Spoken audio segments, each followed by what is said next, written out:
Fala, minha galera! Beleza, meus amigos? Tranquilidade? Tudo bem com vocês? Vamos avançar em nosso curso de processo penal e hoje o tema importantíssimo, um dos principais temas do nosso curso, a ação penal. Vamos trabalhar de forma bem bacana, bem tranquila esse tema, para que não reste nenhuma dificuldade para vocês e seja tranquilo em qualquer prova. Vamos lá, tamo junto, fiquem comigo, vamos avançar no estudo da ação penal, começando pelo conceito da ação penal. Galera, antes de eu tratar o conceito, da gente trabalhar o conceito que eu separei do nosso material, é importante, só para amadurecer a ideia, quando nós lembramos da jurisdição, vocês vão se recordar que um dos principais fundamentos, uma das principais características para se garantir a imparcialidade do julgador é justamente a inércia da jurisdição. Olha que bacana! Através da inércia da jurisdição, ou seja, o Estado juiz, ele não age sem provocação, sem ser provocado, ele não age, regra geral, de ofício. Então veja, através dessa inércia, eu garanto uma das principais características do sistema acusatório, que é a imparcialidade do julgador. Então veja, através da ação penal, eu vou justamente, o titular da ação penal vai provocar o estado de jurisdição, vai provocar, melhor dizendo, a atividade jurisdicional do Estado, dando início ao processo. E olha que outra informação bacana. E aí eu confirmo que o sistema adotado na nossa fase processual é o sistema acusatório. O sujeito que exerce o direito de ação, o sujeito que provoca o Estado, o sujeito que provoca a jurisdição que até então estava inerte, é um sujeito diferente do sujeito que vai julgar. Então olha que bacana, eu tenho um órgão julgador que, em regra, para garantir o sistema acusatório, eu preciso que ele seja inerte, e da inércia vai decorrer a imparcialidade, e eu tenho um órgão diferente que através da ação penal vai provocar a atividade jurisdicional, vai provocar esse órgão julgador. Viu que bacana? Então veja que esse assunto é importantíssimo para a nossa disciplina. E como podemos então trabalhar o conceito de ação penal? Veja que a ação penal ela é um direito público subjetivo, de exigir ao Estado juiz a aplicação da atividade jurisdicional. Então, através desse direito público subjetivo, eu vou exigir uma prestação jurisdicional para que o Estado juiz aplique o direito objetivo ao caso concreto. Então, a ação penal nada mais é do que um direito subjetivo de pedir ao Estado juiz a aplicação do direito objetivo ao caso concreto. Quer que eu fale de uma maneira muito mais simples? A ação é um direito que o sujeito tem de pedir ao Estado a aplicação da lei, a aplicação do direito objetivo. Viu que fácil, que bacana? E trabalhando esse conceito, automaticamente nós vamos trabalhar as características da ação penal. Veja que eu nem anotei no quadro, porque as características elas vão decorrer deste conceito que eu acabei de trabalhar com vocês. Acompanhe o material e veja que simples, que fácil isso daqui. Primeira característica, a ação penal é um direito público. O que significa isso, Eugésio? Significa que em toda e qualquer ação penal eu estou falando de direito público. A ação penal sempre tem natureza de direito público. Aí você pode me perguntar, mas eu já ouvi dizer em uma ação penal de iniciativa privada. Na ação penal de iniciativa privada o direito também é público? Sim, galera. A ação penal sempre é de direito público. O que ocorre na ação penal de iniciativa privada é que o Estado transfere para o titular, transfere para o ofendido, ou então representante legal do ofendido, o direito de fazer esse pedido. Mas o direito da ação continua sendo público, o interesse continua sendo público, mesmo na ação penal de iniciativa privada. Tranquilo? Vamos avançar então para a segunda característica. A ação penal é um direito subjetivo. Então veja que é um direito público subjetivo. Por que é um direito público subjetivo? Porque através da ação penal, o titular do direito, seja o Ministério Público na ação penal pública, seja a vítima ou seu representante legal na ação penal de iniciativa privada, vai exigir do Estado a prestação jurisdicional. Então, quando eu digo que a ação penal é um direito subjetivo, eu estou dizendo para vocês o seguinte: ó galera, é por meio da ação que eu, titular do direito, vou solicitar ao Estado a prestação jurisdicional aplicando o direito objetivo ao caso concreto. Então, por isso que o direito de ação é um direito subjetivo, porque é o direito de pedir. É o direito de pedir ao Estado juiz a aplicação objetiva. Melhor dizendo, a aplicação do direito objetivo ao nosso caso concreto. Beleza? Tranquilo? Nossa terceira característica é que o direito da ação, esse direito público subjetivo, é um direito autônomo. Por que um direito autônomo? O direito de ação, esse direito subjetivo de pedir ao juiz a aplicação da lei, ele não se confunde com o direito objetivo. Então veja que eu tenho um direito subjetivo de pedir a tutela jurisdicional, de pedir ao Estado juiz que me dê uma resposta à minha demanda, mas esse direito público subjetivo de pedir, ele não se confunde com o direito objetivo, que é o que eu estou pedindo, com a aplicação da lei ao caso concreto. Daí eu falo que a terceira característica é que a ação penal é um direito autônomo. Eu não confundo o direito de pedir com o que eu estou pedindo através da ação penal. E da terceira característica que me diz que a ação penal é um direito autônomo, decorre a quarta, que diz que a ação penal é um direito abstrato. Por que é um direito abstrato?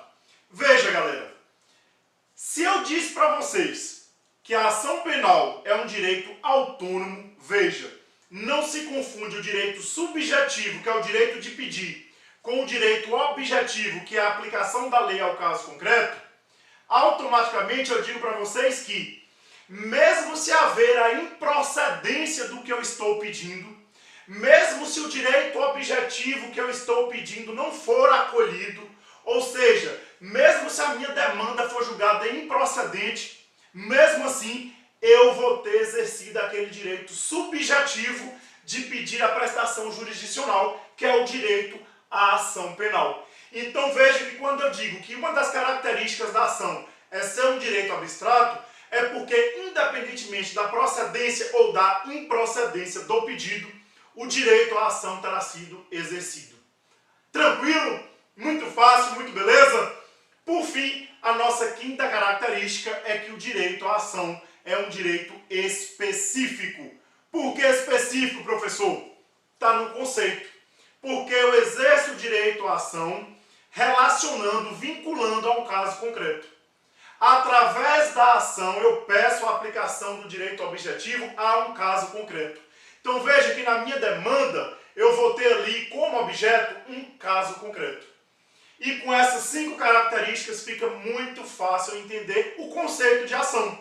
Um direito público, subjetivo, autônomo, de exigir aí ao Estado juiz, de exigir aí ao órgão julgador a aplicação do direito objetivo ao caso concreto. Como eu preciso ter sempre esse direito objetivo, esse caso concreto sendo discutido, melhor dizendo, eu falo que eu discuto um direito específico. E como eu digo que, independentemente desse meu pedido ser acolhido ou não, eu vou ter exercido o direito de ação, eu digo para vocês que é um direito abstrato. Tranquilo? Muito simples? Então já sabemos o que é a ação penal, esse direito público subjetivo. Com isso, nós vamos trabalhar, então, as condições da ação penal. E aqui, nas condições da ação penal, nós vamos combinar o seguinte, que aí eu já vou dar uma dica para vocês. Vocês vão ouvir, até aqui, nessa aula, lá na frente, eu falar de condição de procedibilidade, ou condições de procedibilidade. E aí? Quais são as condições de procedibilidade? Ou então, o que é a condição de procedibilidade? Galera, condições de procedibilidade é a mesma coisa que condições da ação penal. Quando eu falo em condições da ação penal, eu estou falando de exatamente a mesma coisa que condições de procedibilidade.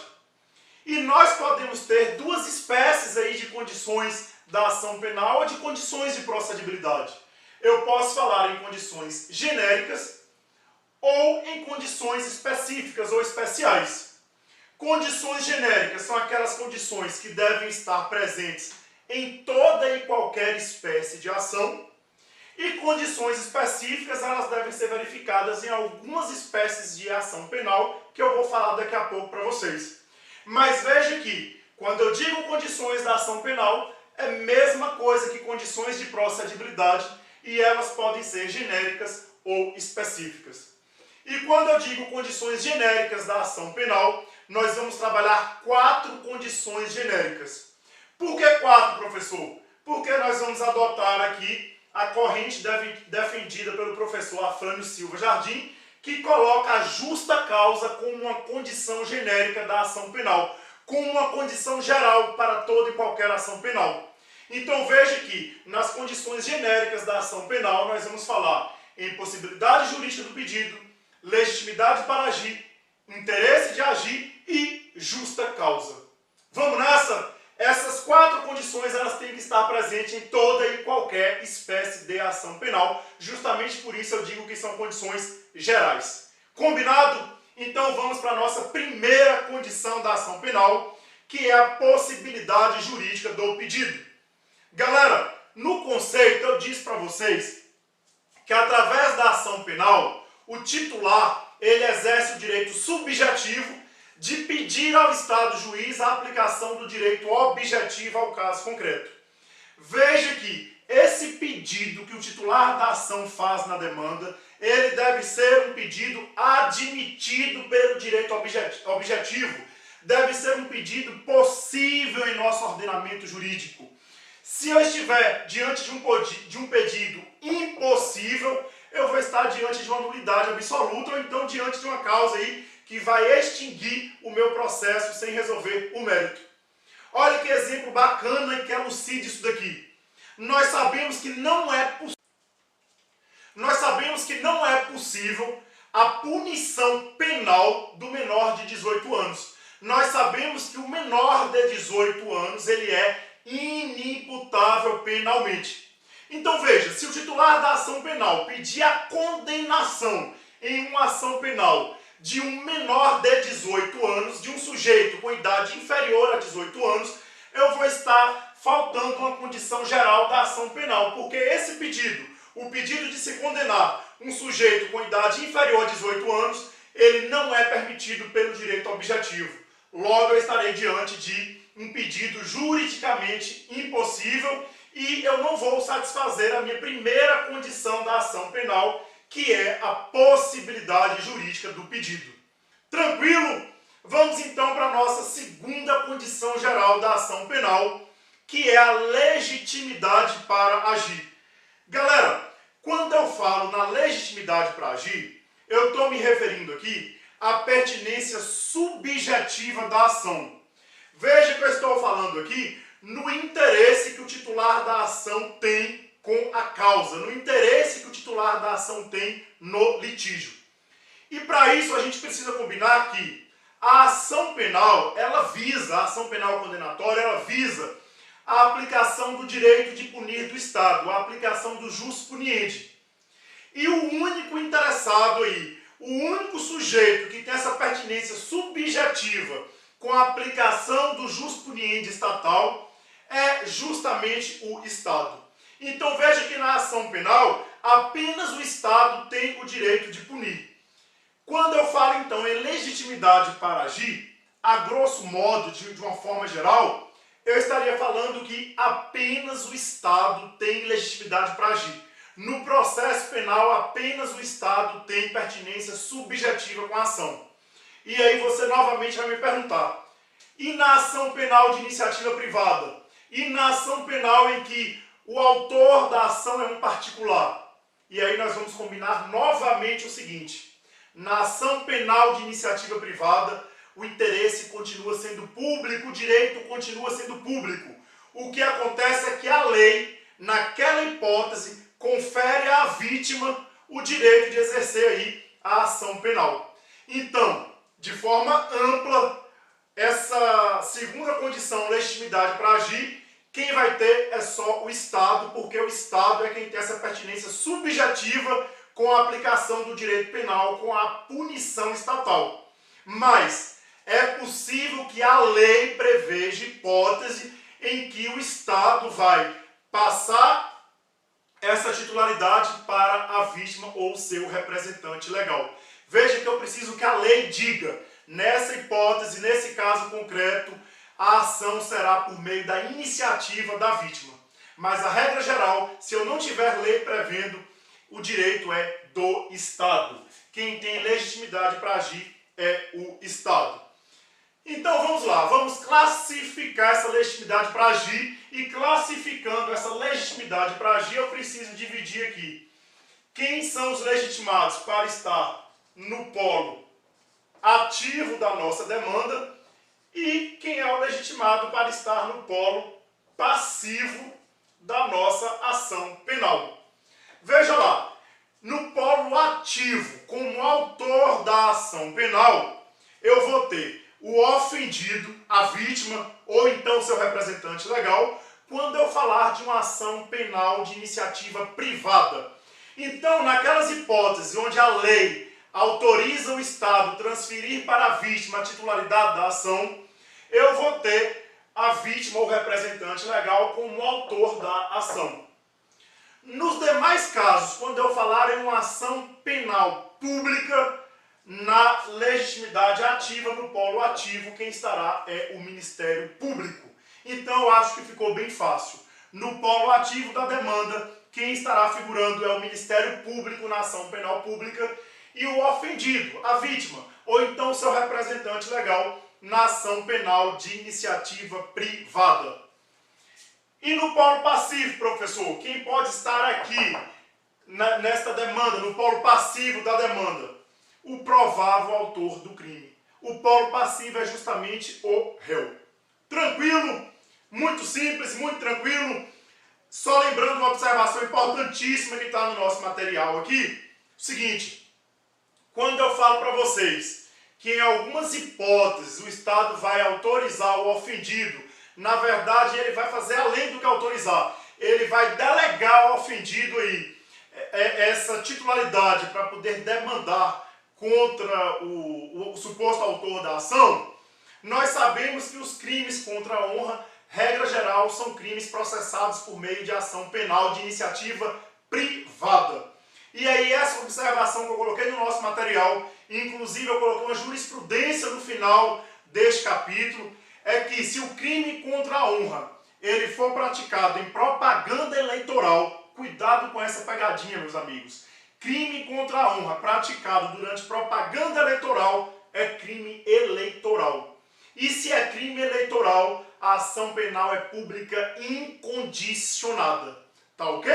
Cuidado porque, regra geral, os crimes contra a honra são processados por meio de ação penal de iniciativa privada. Mas em uma das exceções eu posso falar que, se esse crime contra a honra for praticado durante a propaganda eleitoral, eu tenho um crime de ação penal pública incondicionada, logo o titular aqui da ação é o Ministério Público. Tranquilo? Vamos avançar aqui ainda na nossa segunda condição, legitimidade para agir. Quando eu falo em legitimidade para agir, nós podemos falar em legitimidade ordinária e em legitimidade extraordinária. Vem comigo para não confundir isso. Legitimidade ordinária. Vamos lá para o artigo 18 do Código de Processo Civil. Na legitimidade ordinária, o sujeito ele defende em nome próprio, interesse próprio. Então o sujeito estará em juízo defendendo em nome próprio, interesse próprio.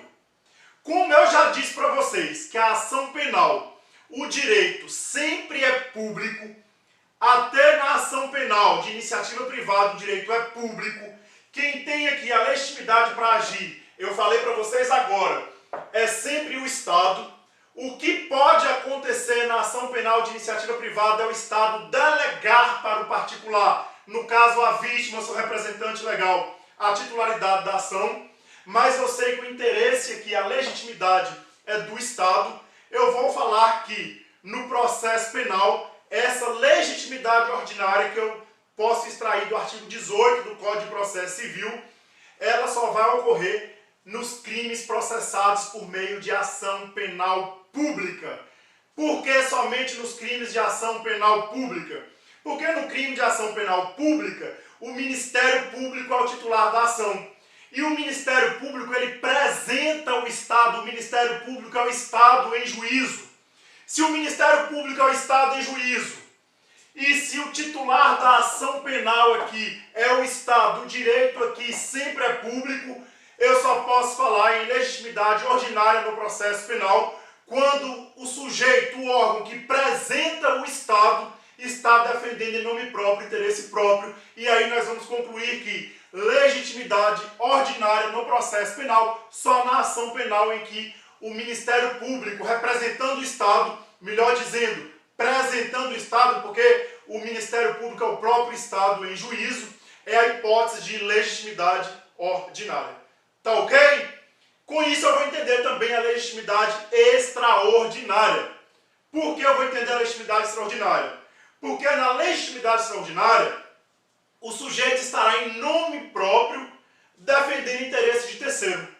Em nome próprio, o sujeito defenderá direito de terceiro, e isso aqui no processo penal é exceção.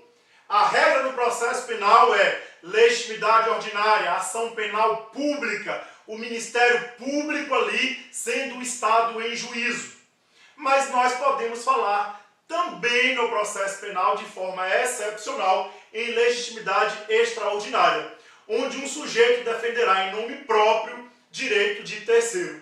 E o primeiro exemplo é justamente a nossa ação penal de iniciativa privada. Por que a ação penal de iniciativa privada? Porque o interesse é do Estado, o direito é público, mas naquele caso específico tem lei delegando, tem lei passando para a vítima ou ofendido o direito aí de demandar em juízo, o direito de exercer a ação penal. Mas veja que, não obstante o particular, no caso a vítima, estará ali em juízo, o interesse, falando de forma ampla, é sempre do Estado. Porque a ação penal, ela busca o quê, galera? Ela busca a punição, a aplicação do direito de punir. Se busca a punição, e se a punição é um monopólio estatal, veja que somente o Estado tem esse interesse. E quando a vítima está ali numa ação penal privada, ela está defendendo em nome próprio o interesse alheio, que é do Estado, que é o interesse de punir. Tranquilo? Nesse caso aí, a vítima ela figura como substituto processual. Uma outra hipótese que a doutrina trabalha como legitimidade extraordinária, e aqui é importante a gente fazer uma observação, é o artigo 68 do Código de Processo Penal.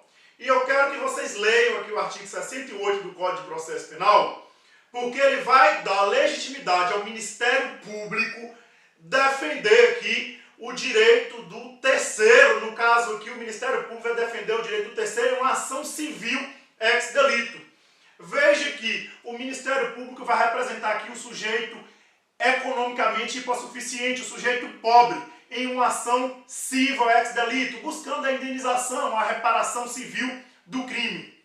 E aí começa a discutir o seguinte, espera lá, quem representa o sujeito sem condições econômicas em juízo, nessa hipótese de ação civil, é a Defensoria Pública. Logo, se o artigo 68 do CPP está autorizando o Ministério Público, em nome próprio, defender o interesse civil de um terceiro, essa legitimação extraordinária seria inconstitucional, porque o Ministério Público estaria atuando aqui em uma atribuição da Defensoria Pública. Galera, para a gente resumir essa discussão, o Supremo entendeu que realmente essa atribuição é da Defensoria Pública, porém, como a Defensoria Pública ainda não está instalada em todo o território nacional, Nos lugares onde ainda não tem defensoria pública, o Ministério Público vai exercer essa atribuição de modo a não prejudicar o sujeito hipossuficiente. Então aí nós falamos em inconstitucionalidade progressiva. Porque, veja, ao tempo que a defensoria fosse expandindo, fosse se instalando em todo o território nacional, esse dispositivo ele vai passando a ser inconstitucional até o instante em que a defensoria puder atender toda essa demanda, o Ministério Público não mais poderá exercer essa legitimidade extraordinária. Tranquilo? Beleza? E nesse ponto aqui, uma observação importante é a Lei 11.719 de 2008, que permite a... Então, meus amigos, anota essa importante observação que com a Lei 11.719 de 2008, 11.719 de 2008, a sentença condenatória ela tem como efeito a fixação do valor mínimo para a reparação dos danos causados pelo crime. Significa o seguinte: de acordo com a Lei 11.719 de 2008, o juiz criminal, na própria sentença penal, ele pode fixar um quanto mínimo para a indenização por danos.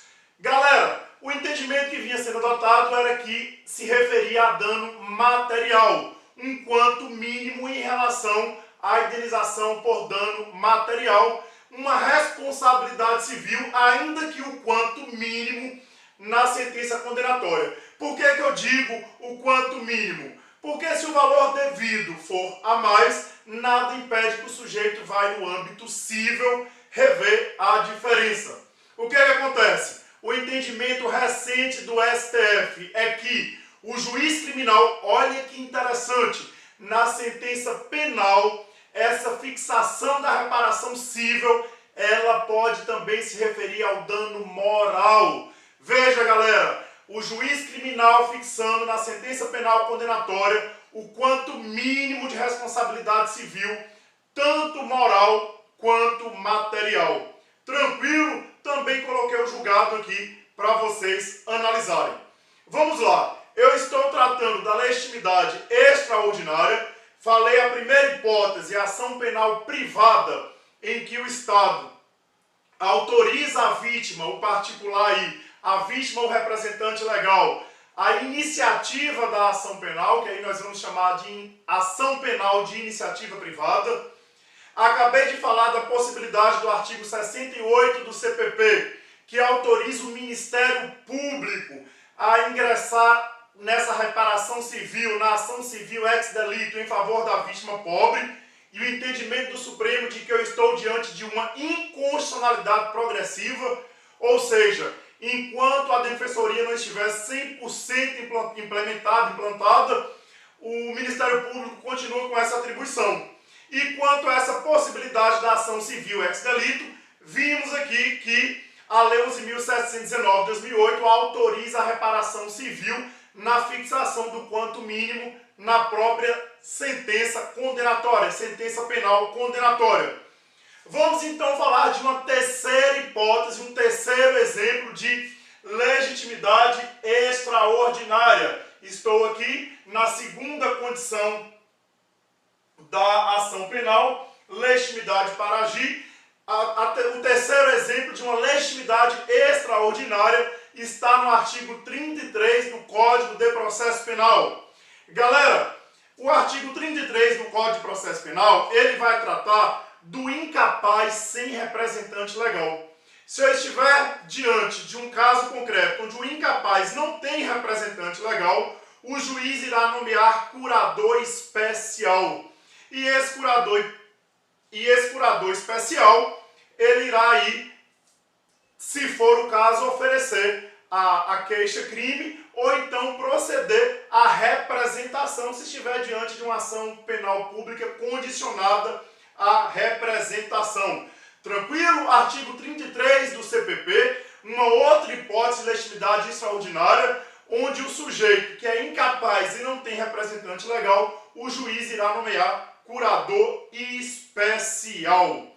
Neste ponto eu coloquei no nosso material uma observação sobre a legitimidade da pessoa jurídica no processo penal. Legitimidade da pessoa jurídica no processo penal. Meus amigos, vamos lá. Nós sabemos que a pessoa jurídica possui honra objetiva, a pessoa jurídica não possui honra subjetiva. Pessoa jurídica possui honra objetiva. Possuindo honra objetiva, a pessoa jurídica pode ser vítima de crime contra a honra, desde que eu fale aí da violação da honra objetiva. Então nós podemos falar que a pessoa jurídica pode ser vítima de difamação e calúnia. Podendo ser vítima de difamação e calúnia desses crimes contra a honra, justamente por ter honra objetiva, nós vamos falar da possibilidade da pessoa jurídica como autor da ação penal. A pessoa jurídica no polo ativo da ação penal em relação aí aos crimes contra a honra. Em relação à legitimidade passiva, a pessoa jurídica como ré da ação penal. Meus amigos, hoje eu tenho tranquilamente tanto o STF quanto o STJ permitindo aí, nas hipóteses de crime ambiental, a pessoa jurídica sendo responsável sozinha no processo penal. Por que eu estou enfatizando a possibilidade da pessoa jurídica ser responsabilizada no polo passivo, sozinha em relação aos crimes ambientais? Porque vigorou por muito tempo a teoria aí da dupla imputação, onde o STJ previa a possibilidade da responsabilidade criminal da pessoa jurídica somente se a pessoa física responsável pelo ato criminoso também fosse imputada a ela aí essa responsabilidade. E atualmente tanto o STF quanto o STJ, anotei o julgado aqui para a gente estudar, prevê aí a possibilidade da responsabilidade da pessoa jurídica independentemente da responsabilidade da pessoa física. Então veja que no nosso material eu coloquei que a responsabilidade penal da pessoa jurídica pela prática de delito ambiental, veja que eu estou falando aqui na responsabilidade penal da pessoa jurídica quando se tratar de crime ambiental. Ela independe da responsabilidade simultânea da pessoa física responsável pelo ato. É isso mesmo. A nossa jurisprudência dos tribunais superiores permitindo a pessoa jurídica estar sozinha no polo passivo quando se tratar de crime ambiental. Tranquilo? Outra observação em relação à legitimidade ativa. Precisamos falar da legitimidade ativa concorrente. Nós já sabemos que quando eu falo da legitimidade para agir, eu falo tanto na legitimidade para ser autor da ação penal, o Ministério Público na ação penal pública e o querelante, que é a vítima ou ofendido, na ação penal de iniciativa privada. Fizemos aqui uma rápida observação nas hipóteses onde eu tenho aí tanto uma legitimidade ordinária como uma legitimidade extraordinária. Agora nós precisamos falar da legitimidade ativa concorrente. Significa o quê? Mais de uma pessoa sendo legitimada para estar no polo ativo. Mais de um sujeito podendo figurar no polo ativo. Quais são essas hipóteses, galera, de legitimidade ativa concorrente? Vamos seguir aqui o nosso material. A primeira, súmula 714 do STF. Crimes contra a honra do funcionário público em razão das suas funções. Meus amigos, de acordo com a súmula 714 do Supremo, o funcionário público que é vítima de crime contra a honra em razão de suas funções tem duas possibilidades. Ele pode representar ao Ministério Público, hipótese onde eu vou ter aí uma ação penal pública condicionada à representação, mas o funcionário público ele pode também, como querelante, entrar com uma ação penal de iniciativa privada. Veja que quando eu se tratar de crime contra a honra de funcionário público no exercício das suas funções, de acordo com a súmula 714 do Supremo, eu tenho dois legitimados. Tanto o Ministério Público, que poderá exercer esse direito de ação se houver a representação do funcionário público, ação penal pública, mas o próprio funcionário público pode movimentar o direito de ação por meio da ação penal de iniciativa privada. É a nossa primeira modalidade aqui de legitimidade ativa concorrente, onde tanto a vítima querelante pode ser autora, como também o Ministério Público, se houver representação da vítima. essa vítima que é o funcionário público que sofreu aí um crime contra a honra no exercício da sua função. Beleza? Vamos lá então para a nossa segunda hipótese de legitimidade ativa concorrente. A nossa segunda hipótese de legitimidade ativa concorrente é a ação penal privada subsidiária da pública. Galera, que história é essa de ação penal privada subsidiária da pública? Artigo 46 do Código de Processo Penal. A história aqui é o seguinte: o Ministério Público deixa passar o prazo que ele tinha para oferecer a ação penal de forma omissa. O Ministério Público nada faz.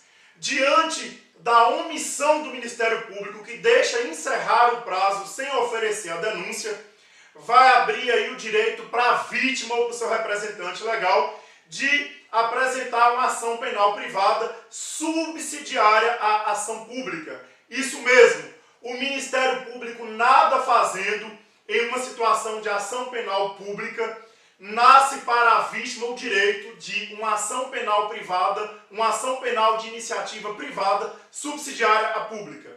Artigo 46 do CPP, que nos obriga a algumas observações. Primeira observação: não há preclusão para o Ministério Público. Veja que o Ministério Público, deixando encerrar o prazo para oferecer a ação penal de forma omissa, ele não perde o direito de exercer aí a ação, o direito de ação. O Ministério Público continua com o direito de ação. Como o Ministério Público continua com o direito de ação, eu passo a ter dois legitimados. A vítima, o querelante, por meio da ação penal de iniciativa privada subsidiária pública, e o Ministério Público, que enquanto não prescreveu o crime, pode a qualquer momento entrar com a ação penal pública. Daí porque eu falo que o artigo 46 traz uma hipótese de legitimidade ativa concorrente. O Ministério Público continua com a possibilidade de oferecer denúncia ou então de pedir arquivamento, requisitar diligências, enfim, eu passo aí a ter uma legitimidade ativa concorrente. Tanto a vítima quanto o Ministério Público, que quedou inerte aí, quedou omisso no prazo para o oferecimento da denúncia. Uma terceira possibilidade de legitimidade ativa concorrente, galera: sucessão processual. Meus amigos, a sucessão processual são as hipóteses em que o direito de ação será transmitido ao cônjuge, ascendente, descendente ou irmão. Cônjuge, ascendente, descendente ou irmão. E em relação ao cônjuge, como é possível a analogia no processo penal, o professor Guilherme de Souza Nutti coloca aí também o companheiro. Então eu vou ter a possibilidade de sucessão processual ao cônjuge ou companheiro, ascendente, descendente ou irmão. Estou falando do artigo 31 do Código de Processo Penal. Por que eu falo que aqui eu tenho uma legitimidade ativa concorrente? Comparecendo mais de um dos legitimados do artigo 31 do CPP, deve-se observar aí, de acordo com o professor Nutti, a ordem do artigo 31, mas todos esses são legitimados. Todos esses quem? Quem são os legitimados? O cônjuge ou companheiro por analogia, além do cônjuge ou companheiro por analogia, Vamos embora, galera. Chegamos em nossa terceira condição genérica da ação penal, o interesse de agir. E no interesse de agir nós podemos afirmar que ele é implícito à acusação. A acusação praticamente sempre tem o interesse de agir porque não tem como aplicar a pena, não tem como pedir a aplicação da pena sem o exercício da ação, já que para o Estado aplicar o jus puniendi, o seu direito de punir, ele precisa da ação. Ele precisa, depois do devido processo legal, de um processo conforme determina a lei, para só assim aplicar o direito de punir. E eu sei que a jurisdição ela é inerte, então vejo que a partir da inércia da jurisdição, que me diz que eu preciso da sua provocação por meio do exercício da ação penal, nós podemos afirmar que esse interesse de agir ele é implícito. Ainda que a doutrina divide o interesse de agir no trinômio necessidade, utilidade, adequação, nós vamos analisar que é praticamente implícito. Eu, quando discuto aqui a adequação da ação penal àquele caso concreto, Eu não tenho no processo penal diversas espécies de ações como eu tenho lá no processo civil. Aqui, para aplicar o jus puniendi, eu falo na ação penal condenatória. As outras espécies de ações, como por exemplo, habeas corpus, mandado de segurança, não são ações penais condenatórias. Então veja que o interesse de agir ele é implícito à acusação. A jurisdição, como eu falei para vocês, ela é indispensável para que o Estado aplique o seu direito de punir. Então a acusação ela precisa da ação penal para poder provocar o Estado e, consequentemente, conseguir aí a aplicação do direito penal objetivo. Tranquilo? Vamos para a nossa quarta condição genérica da ação, que, como eu já tinha adiantado para vocês lá no início, quem coloca essa quarta condição como condição genérica da ação penal é o professor Afrânio Silva Jardim, dizendo que a justa causa é uma condição para o exercício do direito de ação. E o que seria a justa causa, galera? A justa causa é esse lastro probatório mínimo de autoria e materialidade. De acordo com o professor Afrânio Silva Jardim, é necessário que a acusação tenha um mínimo de indícios de que o crime existiu, de que o suposto autor ali, de que na verdade o acusado provavelmente cometeu o delito, ou seja, eu preciso de indícios de autoria, indícios de materialidade. Geralmente esses indícios são colhidos na fase da investigação, na fase do inquérito policial, para que esses indícios indicando autoria e materialidade formem um conjunto de justa causa para exercer o direito de ação penal. Então veja que, apesar de parte da doutrina tratar a justa causa como pressuposto processual, a doutrina aí substancial, a doutrina tradicional, acompanhando o professor Afrânio Silva Jardim, coloca a justa causa não como pressuposto processual, mas a justa causa como uma condição genérica, como uma condição geral para o exercício da ação penal, dizendo que para se exercer esse direito público subjetivo de movimentar, de provocar a atividade jurisdicional, é preciso ter um lastro mínimo, é preciso estar carreado aí em um mínimo de indícios de autoria e de materialidade delitiva, senão não há justa causa para o oferecimento da ação penal, para o oferecimento da inicial acusatória, melhor dizendo. Tranquilo, galera? Com isso nós terminamos aí as 4 condições genéricas da ação penal. Mas eu combinei com vocês que, quando eu falo em condições da ação penal, que é o mesmo aqui de condição de procedibilidade, eu falo em condição genérica e condição específica ou condições especiais. As condições genéricas são essas que acabamos de ver. Possibilidade jurídica do pedido, legitimidade para agir, interesse de agir e justa causa. E o que seriam então essas condições específicas para o exercício da ação penal, para se exercer o direito de provocar o estado de jurisdição?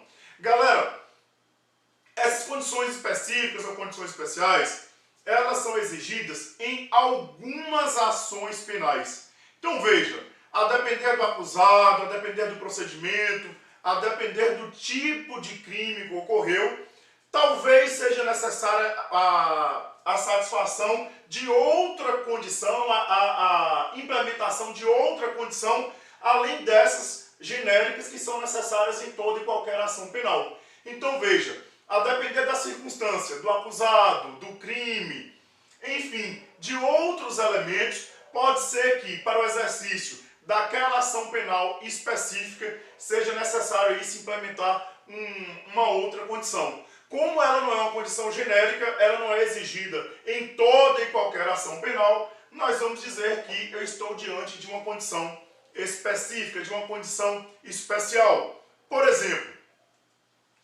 eu falo para vocês que a regra no nosso processo penal é que a ação penal seja pública incondicionada. Veja que, na regra, na ação penal pública incondicionada, basta regra geral, essas 4 condições.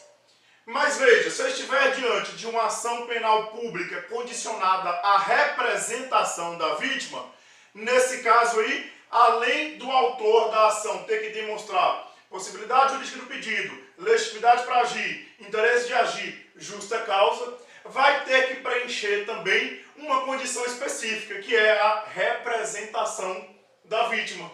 Eu posso estar diante de um caso onde é necessário, por exemplo, a requisição do ministro da Justiça para exercer o direito de ação nos crimes contra a honra do presidente da República.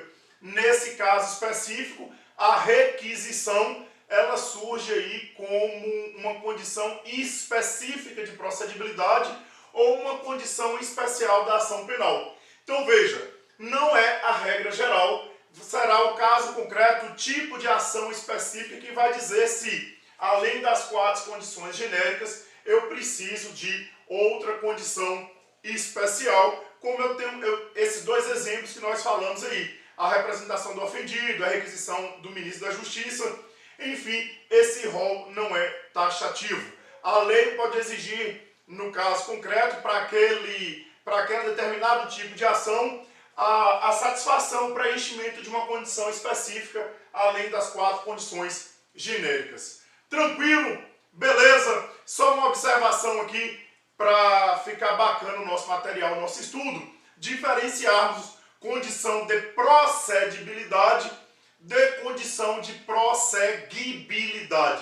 Galera, não confundam isso e não caiam em pegadinha neste ponto em prova. É muito simples diferenciarmos condição de procedibilidade de condição de prosseguibilidade.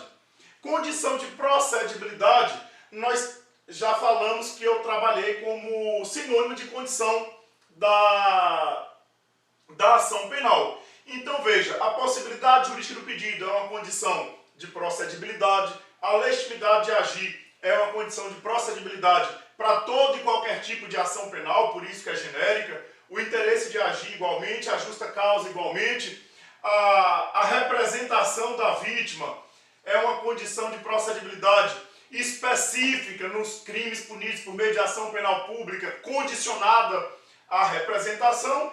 Essa é a noção de condição de procedibilidade. E o que seria então a condição de prosseguibilidade? Galera, a condição de prosseguibilidade é mais ou menos o seguinte, deixa eu tentar explicar de uma forma bem fácil. Quando o autor da ação penal, quando o titular do direito, ele ingressou em juízo, aquela condição ela não era exigida. Por exemplo, deixa eu tentar um exemplo aqui bem tranquilo.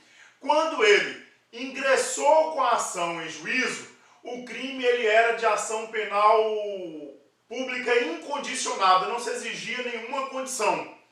Ele exerceu o direito de ação. Durante o processo, no curso do processo, adveio uma lei nova dizendo que aquele crime objeto daquele processo, ele deve ser punido mediante a representação da vítima. O direito de ação deve ser exercido mediante a representação da vítima. Veja que, para aquele processo que já estava em curso, a representação da vítima ela passa a ser uma condição de prosseguibilidade. Então a vítima precisará ser intimada para poder manifestar o interesse, se tem a intenção de representar, para que eu tenha aí o prosseguimento da ação penal. Esse mesmo caso, quando eu falo aí na representação, em relação aos crimes que ainda não ocorreram, ou em relação aí ao direito de ação que ainda não foi exercido, ele passa a ser uma condição tranquila de procedibilidade. Entendeu a diferença? Muito simples. Veja que quando eu falo em condição de prosseguibilidade, é porque essa condição ela começou a ser exigida no curso da ação. Veja que, no curso do processo, melhor dizendo, veja que para os processos que já estavam em andamento, eu vou chamar de condição de prosseguibilidade. Para os processos que ainda não se iniciaram, o direito de ação ainda não foi exercida, ela passa a ser uma condição especial de procedibilidade, uma condição especial da ação. Um exemplo muito bacana que nós podemos trazer aí era um crime punível por meio de ação penal pública incondicionada, que a lei passou a exigir representação. Então a representação passa a ser condição de prosseguibilidade em relação aos processos que já estavam em andamento e condição especial de procedibilidade em relação aos processos que ainda não se iniciaram. Tranquilo? Não vamos confundir aí a condição de procedibilidade, que pode ser de prosseguibilidade, se o processo já estava em curso quando a lei passou a exigir, com condição objetiva de punibilidade. Eu fiz questão de separar isso daqui em duas tabelinhas, porque veja, para vocês estudarem isso, beleza? A condição de procedibilidade ela está relacionada ao direito processual. A condição de procedibilidade está relacionada aqui ao exercício do direito de ação.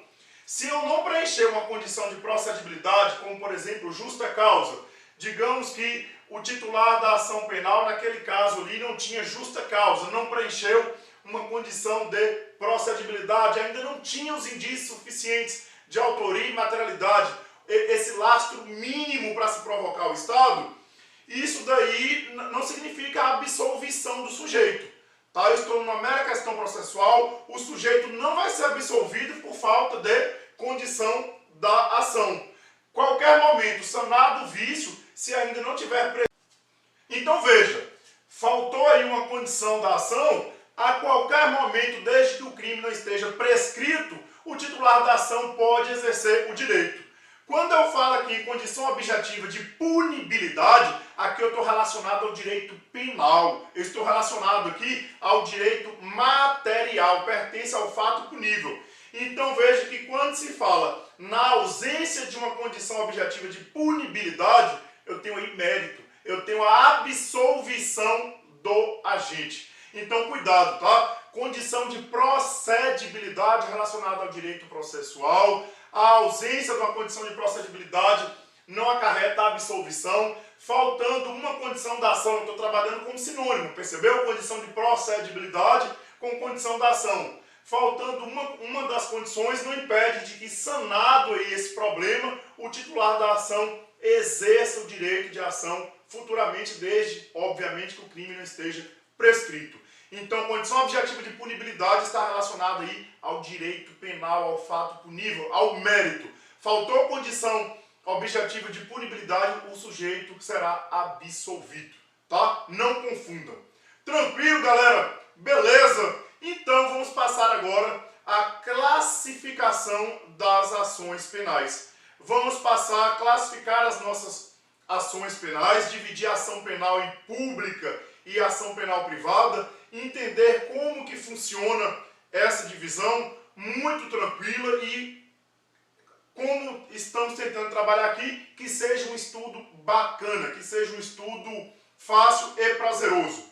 Nós já entendemos aí o conceito, as características da ação penal, as condições para o exercício desse direito.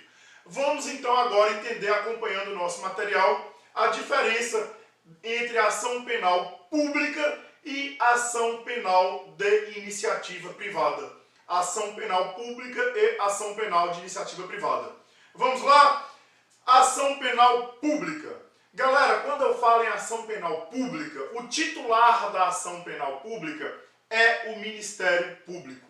O titular da ação penal pública, de acordo com o artigo 129, inciso 1 da Constituição, é o MP.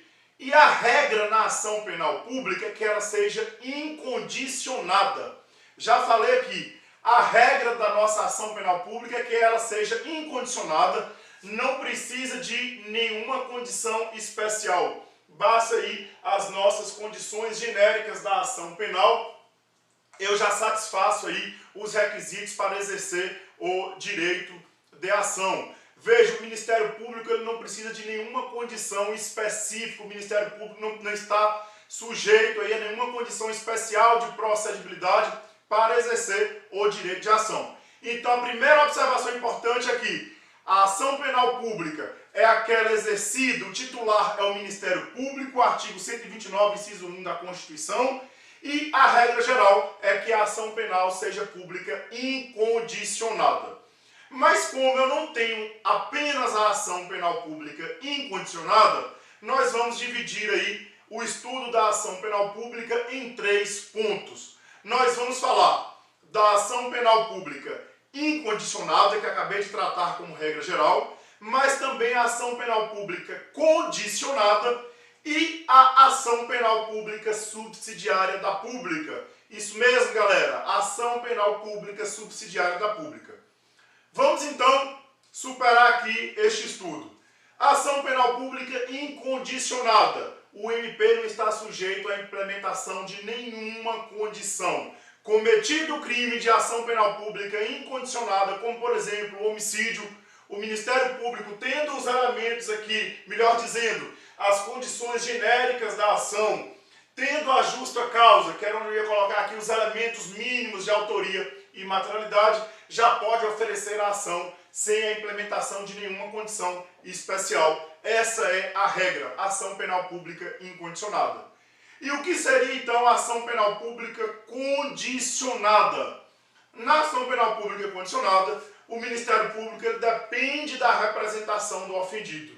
Veja que quando eu falo em ação penal pública condicionada, além dessas 4 condições genéricas que aqui precisa ter em todo e qualquer tipo de ação, o Ministério Público vai precisar da representação do ofendido. Sem a representação do ofendido, o Ministério Público não pode oferecer ação. Ou então requisição do Ministro da Justiça nos casos de crime contra a honra do Presidente da República.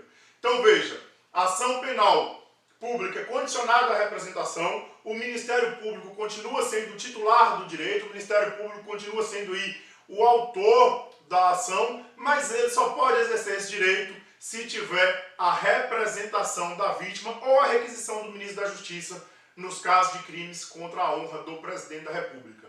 Tranquilo? Beleza? E o que seria então a ação penal pública subsidiária da pública? Galera, quando eu falo em ação penal pública subsidiária da pública, eu preciso que vocês analisem aí o artigo 109, inciso 5A da Constituição e também o parágrafo 5º do artigo 109 da Constituição. Estou falando em um incidente de deslocamento de competência no IDC. Incidente de deslocamento de competência. O que é essa ação penal pública subsidiária da pública? Galera, que é o seguinte, aqui eu tenho um crime onde envolve violação de direitos humanos. Veja que se eu estiver diante de um crime com violação de direitos humanos, inicialmente o autor dessa ação seria o Ministério Público Estadual. Veja que eu estou tratando de um exemplo onde a competência para julgar aquela ação seria a Justiça Estadual, o autor, o Ministério Público Estadual. Mas se a gente imaginar que o Ministério Público foi omisso, que o Estado nada fez, que a polícia não investigou aquele crime que envolvia aí violação de direito humano, veja que neste caso, considerando aí a redação do artigo 109, inciso 5A da Constituição e o parágrafo 5º do mesmo dispositivo, neste caso aí é possível haver a transferência da competência para a Justiça Federal. E havendo a transferência da competência para a Justiça Federal, o titular do direito de ação passará a ser o Ministério Público Federal. Veja que eu falo que esse caso é um caso de ação penal pública subsidiária da pública, porque eu vou ter uma ação penal pública exercida pelo Ministério Público Federal, subsidiária de uma ação penal pública que deveria ser exercida pelo Ministério Público Estadual. Veja que o MPF ele vai exercer o direito de ação, eu vou ter aí um processo que seria originariamente de competência da Justiça Estadual, sendo julgado pela Justiça Federal porque houve uma omissão do Estado. Tranquilo? Então a ação penal pública subsidiária da pública originariamente deveria ser julgado pela Justiça Estadual, a ação penal pública, mas porque houve omissão do Estado, será julgado pela Justiça Federal, também a ação penal pública. Beleza? Tranquilo? E quais são os princípios que regem a ação penal pública? Quando eu falo ação penal pública de titularidade do Ministério Público, artigo 129, inciso 1 da Constituição, que pode ser incondicionada à regra, condicionada à representação da vítima ou requisição do Ministro da Justiça, ou então a ação penal pública subsidiária da pública nos casos de violação de direitos humanos. Quais os princípios que regem a nossa ação penal pública? Primeiro princípio, galera, oficialidade. Tem um órgão oficial do Estado, o Ministério Público é um órgão oficial do Estado que vai agir aí na regra geral no caso de ação penal pública incondicionado, independentemente de provocação. Então veja, em nossa regra geral, ação penal pública incondicionada, eu tenho um órgão oficial do Estado que agirá independentemente de provocação. Eu falo no princípio da oficialidade. Órgão oficial do Estado, é claro que esse princípio é mitigado nas ações que eu preciso de representação, que eu preciso de requisição, ou seja, na ação penal pública condicionada. Mas a nossa regra é que eu tenho um órgão oficial do Estado, e esse órgão oficial do Estado, cometido o crime, ele age independentemente de provocação. Tranquilo? E qual seria então o segundo princípio da ação penal pública? Galera, o segundo princípio da ação penal pública é o princípio da legalidade. Princípio da legalidade, também chamado de obrigatoriedade.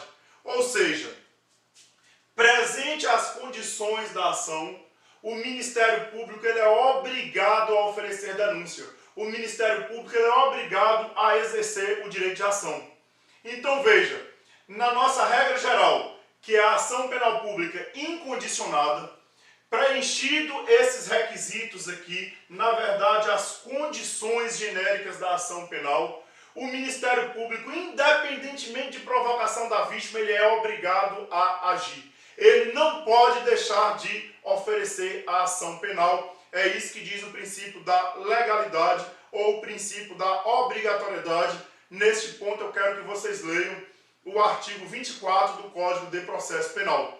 Aí vocês me perguntam, e se eu estiver diante de uma ação penal pública condicionada à representação, o Ministério Público pode escolher se oferece a denúncia ou não?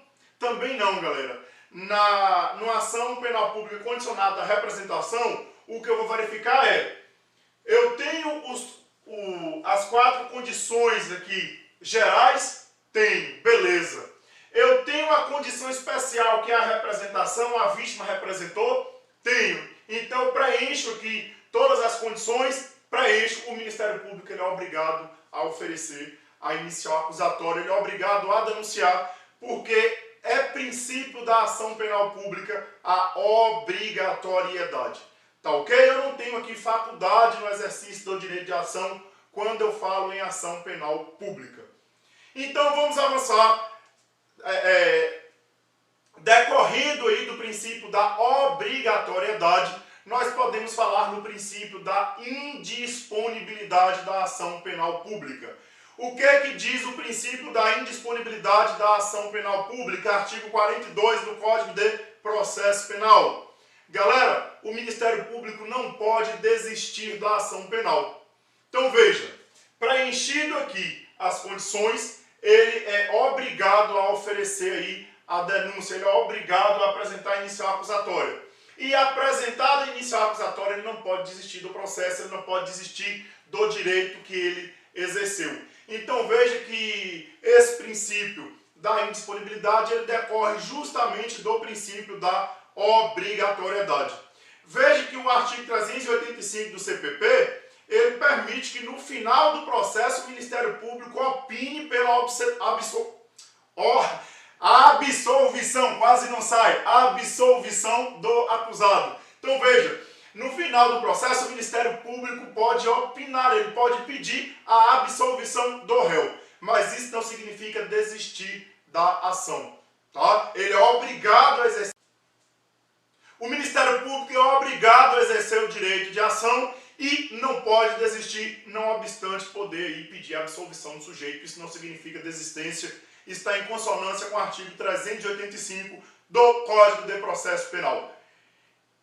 E o nosso quarto princípio da ação penal pública, a indivisibilidade. Veja que eu coloquei no nosso material a indivisibilidade ou divisibilidade, porque na ação penal pública o Supremo entende aqui que ela não se sujeita ao princípio da indivisibilidade. O que acontece nessa história aqui? Imagine que eu tenho um crime praticado aí por diversos autores, por 2 ou mais autores. Imagina que o Ministério Público já tem todos os elementos para exercer aí o direito de ação em relação a um dos coautores, mas ainda não tem em relação a outro. Veja que quando eu falo da ação penal pública, o Supremo permite aí a não aplicação do princípio da indivisibilidade, o que vai permitir o Ministério Público denunciar apenas aquele coautor que já tem todas as condições preenchidas, o que não impede de futuramente, preenchendo as condições do outro ou dos outros coautores, haja um novo processo. O que se pretende evitar aqui é que a prescrição, é que haja prescrição em relação a um dos crimes. Veja que o Ministério Público ele já tem todos os elementos que precisa em relação a um dos coautores, o Supremo permite que ele exerça aí o direito de ação, o que significa a divisibilidade da ação penal pública. Então, o que prevalece, tá? Eu estou falando de um entendimento majoritário, não de um entendimento unânime. O que prevalece e o que o Supremo aceita é que a ação penal pública não se sujeita ao princípio da indivisibilidade. Tranquilo, galera? Beleza? E por fim, o nosso quinto princípio da ação penal pública, o princípio da intranscendência, princípio da pessoalidade. Meus amigos, aqui é muito óbvio, muito simples. Eu só vou poder exercer o direito de ação, quando eu digo aqui, eu falo Ministério Público na ação penal pública, ou a vítima ou o seu representante legal na ação penal de iniciativa privada, que é o mesmo, já adianto, é a mesma noção aqui nas duas espécies de ações, tanto a pública quanto a de iniciativa privada. O titular da ação só vai poder exercer o direito de ação contra o causador do crime, contra o suposto autor do crime. Então veja que só é possível promover a ação penal contra o sujeito que supostamente praticou o delito. Eu não vou poder exercer o direito de ação penal contra um sujeito, obviamente, que não cometeu o delito. Tranquilo? Beleza? Esses são os 5 princípios da ação penal pública. Oficialidade: tem um órgão oficial do Estado que, preenchidos os requisitos, ele vai agir, e ele age com obrigatoriedade. Daí eu tenho o nosso segundo princípio, que é o da legalidade ou da obrigatoriedade. Ele é obrigado a denunciar. Uma vez denunciado, ele não pode desistir. É o nosso terceiro princípio, o princípio da indisponibilidade da ação penal. Eu teria o princípio da indivisibilidade. O princípio da indivisibilidade, galera, ele diz o seguinte: tem diversos coautores. Ou eu processo todo mundo, ou então não processo nenhum. Veja que eu não aplico, de acordo para a maioria, essa indivisibilidade em relação à ação penal pública, porque o Ministério Público, havendo aí as condições em relação a um dos coautores, o Supremo permite a divisibilidade da ação penal pública. E por fim, a intranscendência: eu só vou exercer o direito de ação contra o suposto autor do delito. Não vou poder processar nem pai, nem mãe, nem exercer esse direito de ação contra um terceiro que não seja o que supostamente praticou. Na ação penal pública eu falo no princípio da obrigatoriedade. Aqui não. Aqui eu vou falar no princípio da oportunidade ou conveniência. O segundo princípio da ação penal privada é a disponibilidade. Na ação penal privada, o querelante ele pode dispor do conteúdo material do processo. Veja que na ação penal privada, o querelante ele pode desistir do processo, ele pode desistir da ação penal, como por exemplo em caso de perempção. Lá na ação penal pública, nós sabemos que não pode haver desistência, porque é indisponível. Na ação penal de iniciativa privada, é possível haver a disponibilidade. Na ação penal de iniciativa privada, vige também o princípio da indivisibilidade. Aqui sim não há como mitigar. Aqui sim vige o princípio da indivisibilidade. Veja que, havendo coautores, ou seja, dois ou mais autores, a vítima não pode escolher aí se vai exercer o direito de ação contra um ou outro. Ou ela vai exercer o direito de queixa, o direito de ação contra todos, ou ela não exercerá contra nenhum. O Ministério Público tem o papel de fiscalizar aí o princípio da indivisibilidade da ação penal de iniciativa privada. Eu quero que vocês analisem os artigos 48 e 49 do Código de Processo Penal. Tranquilo? Princípio da indivisibilidade é um princípio aí presente na ação penal de iniciativa privada. E por fim, o quarto princípio da ação penal de iniciativa privada é o princípio da intranscendência, da pessoalidade, eu só vou poder exercer o direito de queixa contra o suposto autor do crime. Eu não vou poder exercer o direito de queixa contra terceiro, contra o seu pai, contra o seu responsável legal, porque eu só posso exercer o direito de queixa contra o suposto autor do crime. Tranquilo? Então veja, os quatro princípios que regem a ação penal de iniciativa privada é a oportunidade ou conveniência, a disponibilidade, a indivisibilidade e a intranscendência. E só para a gente lembrar, lá na ação penal pública eu tenho, ao invés da oportunidade, a obrigatoriedade. Ao invés da disponibilidade, eu tenho na ação penal pública a indisponibilidade. Ao invés da indivisibilidade, o Supremo admite lá na ação penal pública a divisibilidade, a possibilidade do Ministério Público denunciar apenas um dos coautores e somente em relação a ele tem as condições da ação. A intranscendência é a mesma coisa, é a mesma noção, o princípio da intranscendência, tanto da ação penal pública quanto na ação penal privada. Lembrando que a ação penal pública tem mais um princípio, que é a oficialidade, que é um órgão oficial do Estado, o Ministério Público. Tranquilo, galera? Beleza? Então veja, galera, que com isso nós conseguimos esse amadurecimento no estudo da ação penal.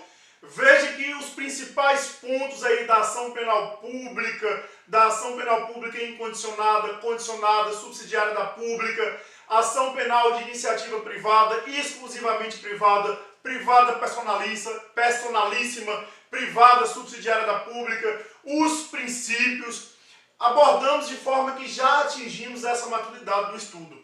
Por que eu estou falando isso? Porque no nosso material eu coloquei algumas observações importantes que eu quero que vocês façam a leitura. A ação penal nos crimes contra a dignidade sexual, a alteração aí no artigo 225 do Código Penal, colocando aí a regra geral dos crimes aí, principalmente estupro, crime contra a dignidade sexual, como ação penal pública condicionada à representação, salvo aí se tratar de pessoa vulnerável, menor de 14 anos, onde a ação será pública incondicionada. Súmula importantíssima, recentíssima do STJ, entendendo aí que a vulnerabilidade presumida do menor de 14 anos, ela é uma presunção absoluta. Então veja, o menor de 14 anos, mesmo que ele consinta, ou mesmo que outros fatores aí façam crer de que ele tinha um discernimento para poder autorizar a conjunção carnal ou até a prática do ato sexual, mas o STJ fixou que a presunção é absoluta. Então, menor de 14 anos a estupro de vulnerável, ação penal pública incondicionada.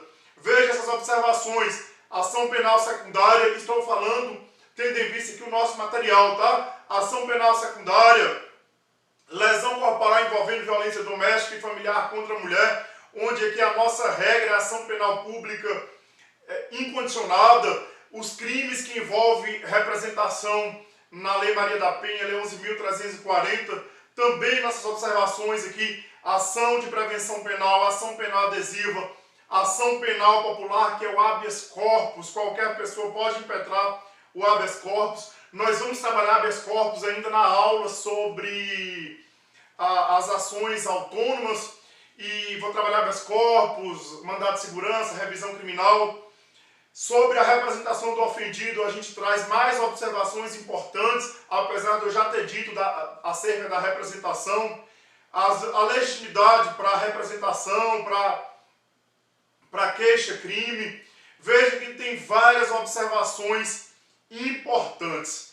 E fechadas essas observações, que para acrescentar este estudo da ação penal, nós vamos agora ao estudo da peça acusatória, da inicial acusatória nesse exercício da ação penal.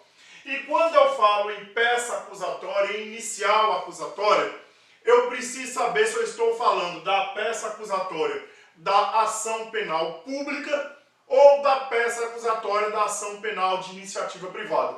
Os requisitos são os mesmos, tá? Só que veja, se eu estiver diante de uma ação penal pública, eu vou chamar a inicial acusatória de denúncia.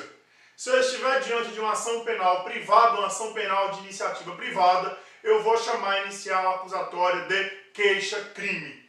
Denúncia, titularidade, Ministério Público, porque eu estou diante de uma ação penal pública. Queixa-crime, titularidade, o ofendido ou seu representante legal, porque eu estarei diante de uma ação penal de iniciativa privada. Tranquilo, galera? E quais são os requisitos da peça acusatória? São os mesmos requisitos, tanto para denúncia quanto para queixa-crime. Tá ok? Quais são os requisitos da peça acusatória? O primeiro, a exposição do fato criminoso, a imputação do fato criminoso. Veja que é necessário na queixa-crime estar a exposição de todo o fato criminoso com todas as circunstâncias em que ocorreu o crime. Isso nós vamos chamar de imputação. Galera, uma imputação mal feita, uma exposição do fato criminoso mal feita, viola a ampla defesa, gera a inépcia da denúncia. Por que uma imputação mal feita gera a inépcia da denúncia, viola a ampla defesa? Porque o réu se defende dos fatos. É aqui na exposição dos fatos, narrando todas as circunstâncias do crime, que o réu vai se defender. Se a acusação fizer isso de forma leviana, fizer isso de forma mal feita, gera a inépcia da inicial acusatória, e essa inépcia da inicial acusatória, ela deve ser arguída até a sentença. Algumas observações importantes em relação à exposição do fato criminoso que pode cair no seu concurso. A expressão criptoimputação. O que é a criptoimputação? Nós sabemos que a imputação é essa exposição do fato, é eu imputar o fato criminoso a alguém. Quando isso é feito de forma leviana, quando isso é feito com deficiência, quando isso é feito de forma a violar, a não permitir o exercício da ampla defesa por parte do réu, eu vou falar em criptoimputação. Criptoimputação, como está aqui no nosso material, é a imputação evada de grave deficiência na narração do fato imputado. Tá ok? Isso não é permitido, porque o réu vai se defender neste ponto aqui. O réu vai se defender do fato a ele imputado. Tranquilo, galera? E qual é o nosso segundo requisito da inicial acusatória? A identificação do acusado, também chamado de qualificação. É preciso qualificar o acusado na nossa inicial acusatória. Nesse ponto eu quero que vocês leiam aqui o artigo 259 e também o artigo 313, parágrafo único do Código de Processo Penal. Veja que eu preciso qualificar o acusado com o seu nome e as suas...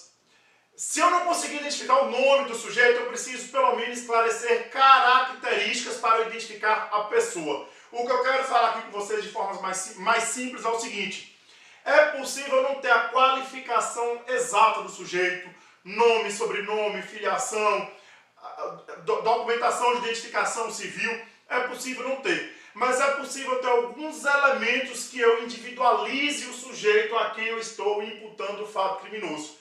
Então é possível individualizar o sujeito, ainda que eu não tenha o nome completo, a qualificação completa. Fui claro, meus amigos? Não deixe de ler os artigos 259 e 313, parágrafo único do Código de Processo Penal. Nosso terceiro requisito, classificação do crime. Galera, não é requisito obrigatório. Por que a classificação do crime não é requisito obrigatório? Porque o réu, ele se defende do fato a ele imputado, ele se defende da imputação.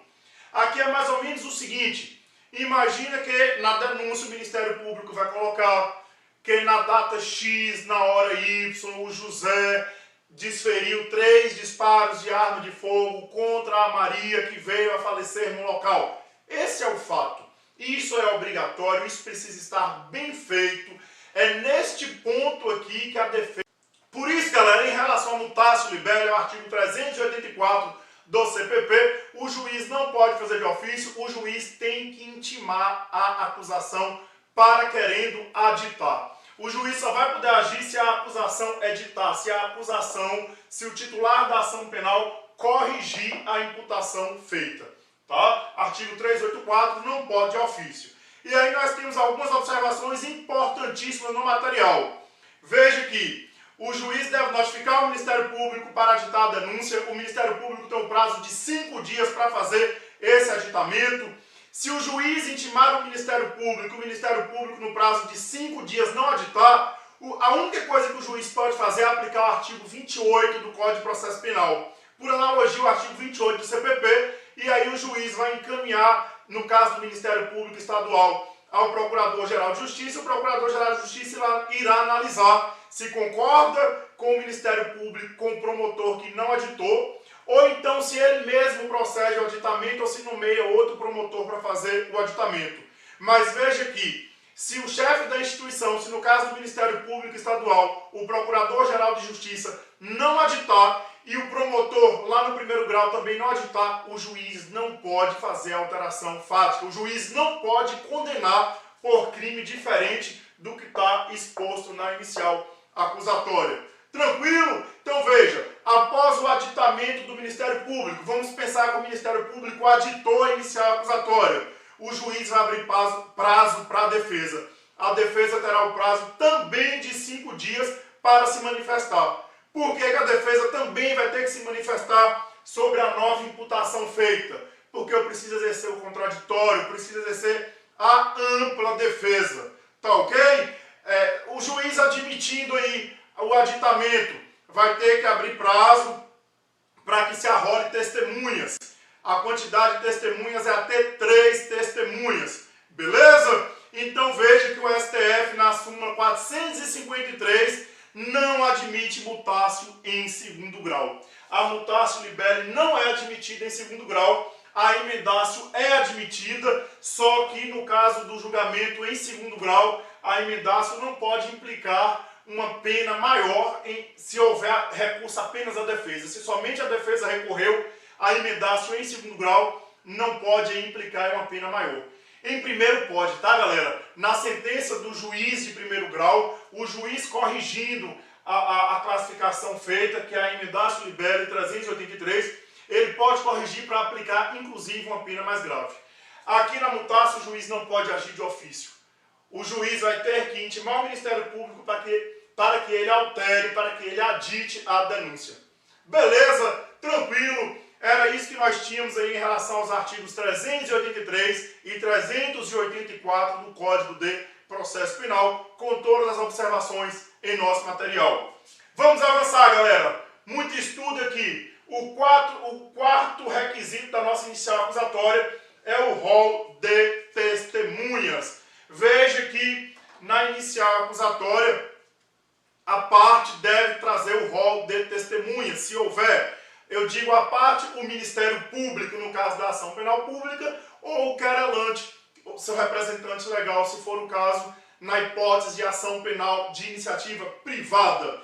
E aí eu trago no nosso material o número de testemunhas a depender do procedimento. E neste ponto eu quero que vocês leiam aí os artigos 401 do CPP, 532 do CPP, o 34 da Lei 9.099 de 95, artigos 406, 422 do CPP. Por que eu sintetizei esses artigos aqui no nosso material? Porque a partir da leitura desses artigos vocês vão compreender que, se eu estiver diante do procedimento comum ordinário, aquele procedimento para crimes cuja pena máxima seja igual ou superior a 4 anos, procedimento ordinário, o número de testemunhas é no máximo 8. Aí o Ministério Público, no caso de ação penal pública, poderá rolar até 8 testemunhas. Mas se o procedimento for comum, sumário, aqueles em relação aos delitos que a pena seja inferior a 4 anos, mas superior a 2 anos, a parte aí, no caso do Ministério Público, poderá rolar até 5 testemunhas. Procedimento comum sumaríssimo são as infrações de menor potencial ofensivo e também as contravenções penais. Aqui o Ministério Público ou o querelante, ele poderá rolar até 3 testemunhas. Por isso que nesses artigos aqui eu coloquei também a Lei 9.099 no nosso estudo. Para ficar bem completo, eu coloquei o procedimento do júri. Até 8 testemunhas na primeira fase do júri, a ter 5 testemunhas na segunda fase do júri. Vamos estudar júri com mais calma quando eu tratar aqui a nossa aula específica sobre o Tribunal do Júri. Na Lei de Drogas, Lei 11.343 de 2006, a ter 5 testemunhas. Os artigos aqui são 54 e 55 da Lei 11.343 de 2006.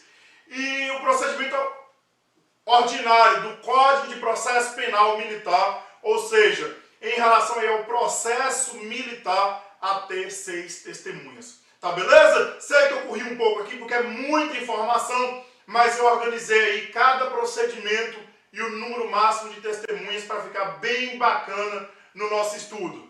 Vamos avançar, galera.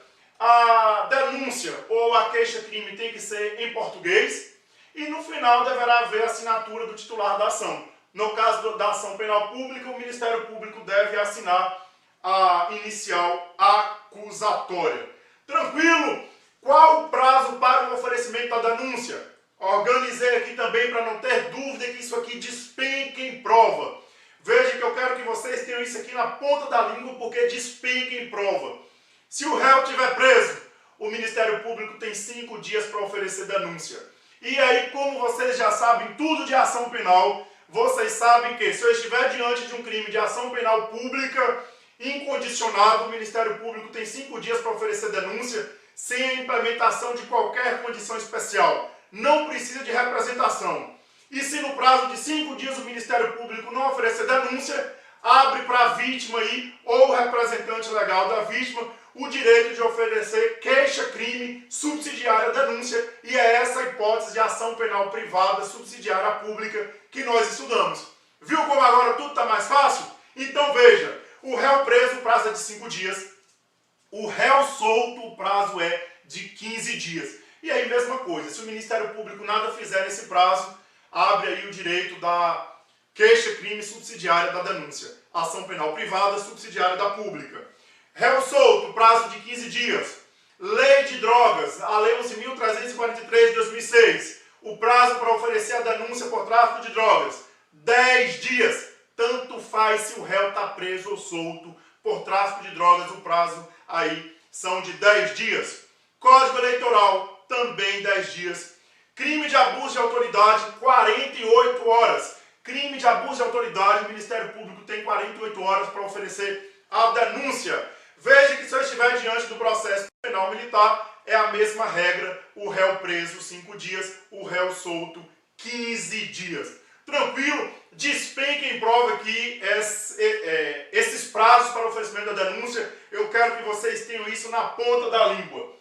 Nossa observação aqui, caminhando para o final, para a gente não estourar o tempo. Denúncia fora do prazo. Galera, qual é a consequência da denúncia fora do prazo? Primeira consequência, nós já sabemos. Surge para a vítima ou para o representante legal o direito aí da ação penal privada subsidiária da pública.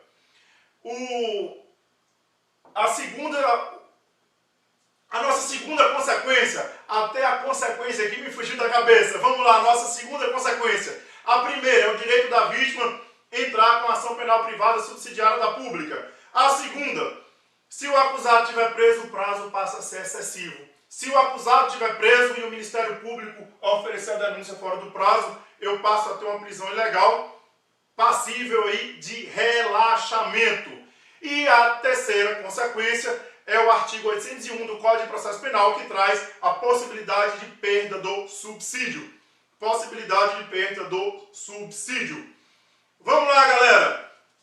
Recurso contra o recebimento da peça acusatória. Já vimos a peça acusatória, os prazos para interpor a peça acusatória, as consequências da denúncia fora do prazo. Agora vamos pensar o seguinte. Imagina que o juiz recebeu a inicial acusatória.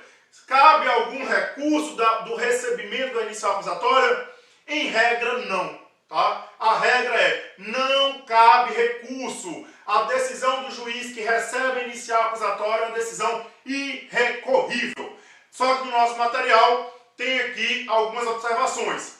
Primeira, competência originária do tribunal. Veja que a inicial acusatória ela é interposta no tribunal porque a competência originária para julgar o crime é do tribunal. Neste caso, cabe agravo. É possível recurso de agravo em competência originária do tribunal. Aí o tribunal recebe inicial acusatória, é possível aí o agravo. Nós colocamos também aqui a possibilidade de habeas corpus para o trancamento da ação penal.